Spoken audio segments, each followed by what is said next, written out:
नमस्कार, मैं डॉक्टर अमित त्रिपाठी और मंगला देवी स्मारक ग्रुप ऑफ कॉलेज ने जो ऑनलाइन वीडियो से आपको पढ़ाने का एक कोशिश शुरू की है, उसी की एक पहल है कि BA-LLB सेकेंड सेमेस्टर में हमने शुरू किया है कि आप कहीं भी रहें और हम आपको ऑनलाइन पढ़ा सकें।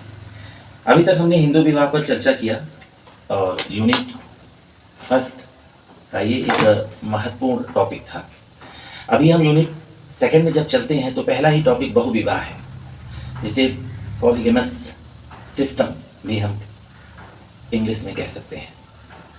हाल ही में असम के मुख्यमंत्री ने कहा कि हमारी स्टेट गवर्नमेंट को विधायी कार्रवाई के माध्यम से बहु विवाह की प्रथा पर प्रतिबंध लगाने हेतु कदम उठाना चाहिए और बहुपत्नी या बहुविवाह जो भी आप कहिए, ऐसे मुद्दे के जांच के लिए विशेषज्ञ समिति का निर्माण होना चाहिए। एक जिसे कह सकता हूं कि बहुत ही अच्छा और पॉजिटिव कदम यहाँ पर उठाया गया है। अब बहुविवाह पॉलीगैमी की जब हम चर्चा करते हैं तो बहुविवाह दो शब्दों से बना है, बहु जिसका अर्थ है बहुत और गामोस जिसका अर्थ है विवाह। नतीजन बहुविवाह उन विवाहों से संबंधित है, रिलेटेड है, जिसमें व्यक्ति द्वारा एक से अधिक विवाह किए जाते हैं। अभी हमने आपके बीच में एक बात उठाई कि असम के मुख्यमंत्री ने इस मुद्दे पर कहा कि विधायी कार्रवाई होनी चाहिए। उन्होंने इस विशेषज्ञ समिति, जिसको कह सकते हैं स्पेशलिस्ट कमेटी, का निर्माण किया। बहुविवाह में किसी भी महिला या पुरुष के लिए, किसी भी एक पुरुष पे ही लागू नहीं है, महिलाओं पर भी लागू है। एक ही समय में एक से अधिक वैवाहिक साथी हो सकते हैं। भारतीय दृष्टिकोण की बात करें तो परंपरागत तौर पर बहुविवाह के तहत मुख्यतः एक से अधिक पत्नियों वाले पुरुषों की स्थिति व्यापक रूप से प्रचलित देखने को हमें मिलती है। यहाँ इस पॉइंट के द्वारा हम क्या बताना चाहते थे कि पुरुषों में अधिकतर मामले देखे जा रहे हैं कि उन्होंने बहुपत्नी रखी हैं, यानी बहुविवाह किए हैं। स्त्रियों में कम मामले हैं। विवाह अधिनियम 1955 ने इस बहुविवाह की प्रथा को गैर कानूनी घोषित कर दिया है। विशेष विवाह अधिनियम स्पेशल मैरिज एक्ट 1954 व्यक्तियों को अंतर धार्मिक विवाह करने की अनुमति देता है, इंटर रिलीजियन, लेकिन इसमें बहुविवाह की मनाही है।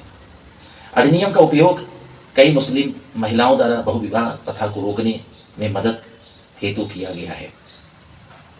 अब जब हम इसके प्रकार की चर्चा करते हैं बहुपत्नित्व की, तो यह एक ऐसी वैवाहिक संरचना है जिसमें एक पुरुष की कई पत्नियां होती हैं। इस रूप में बहुविवाह अधिक सामान्य और व्यापक है।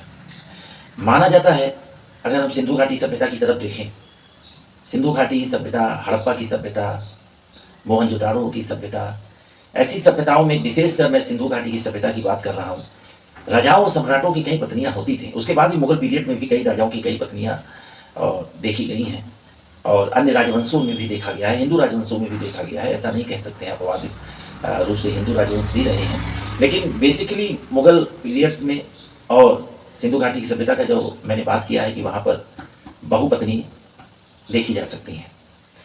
फिर मैं आपको बताना चाहूँगा कि बहुपतित्व और बहुपत्नित्व दो कॉन्सेप्ट। बहुपत्नित्व का मतलब एक पुरुष की कई पत्नियां, बहुपतित्व का मतलब एक महिला के कई पति। लेकिन एक पुरुष की कई पत्नियां, ये घटनाएं देखी जा सकती हैं, लेकिन एक महिला के कई पति, ये घटनाएं कम देखी गई हैं। अब द्विविवाह विवाह की थोड़ी सी हम बात करते हैं, जिसको हम इंग्लिश के वर्ड में बिगैमी कहते हैं। अभी हम आपसे चर्चा कर रहे थे बहुविवाह की, बहुपत्नित्व की, बहुपतित्व की।